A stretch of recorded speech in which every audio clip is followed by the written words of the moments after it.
नमस्कार मित्रांनो, स्वागत आहे तुमचं कापसे ऑटोमोबाईलला। आज आमच्याकडे VWची जितो आलेली आहे। तर कस्टमरचं असा प्रॉब्लेम आला आहे गाडीमध्ये की गाडी जेव्हा स्पीड ब्रेकर किंवा मोठा दणका जेव्हा फुटते तर गाडीमध्ये एकदम धडधड आवाज येतोय, म्हणजे व्हायब्रेशन आतपर्यंत येत आहे, एकदम लाऊडली साऊंड येतोय। तर आम्ही तिला बघितलं आहे, चेक केला आहे, तर चेकमध्ये असा प्रॉब्लेम आला आहे की तिचा डायरेक्ट शॉकअप तुटून पडलेला आहे बाहेर। शॉकअप म्हणजे माउंट तुटला आहे आणि डायरेक्ट शॉकअप वर आलेला आहे, तुम्ही बघू शकता।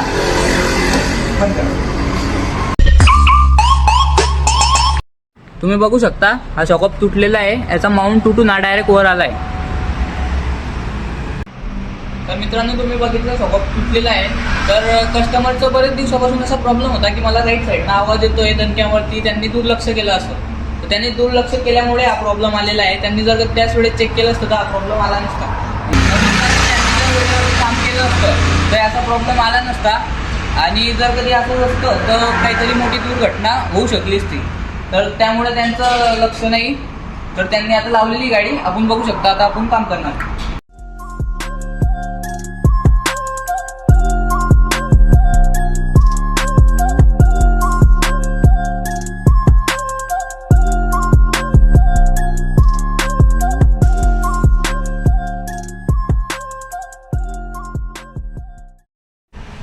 बघू शकता मित्रांनो, माउंट पुरा तुटलेला आहे। यामध्ये बॉल असतात छोटे छोटे चेहरे, ते पूर्ण तुटलेले आहे। हे शॉकअप आहे पूर्ण टोटल लॉस झालेला आहे। तर आता आपण याला नवीन टाकणार आहे। ही गाडी इकडं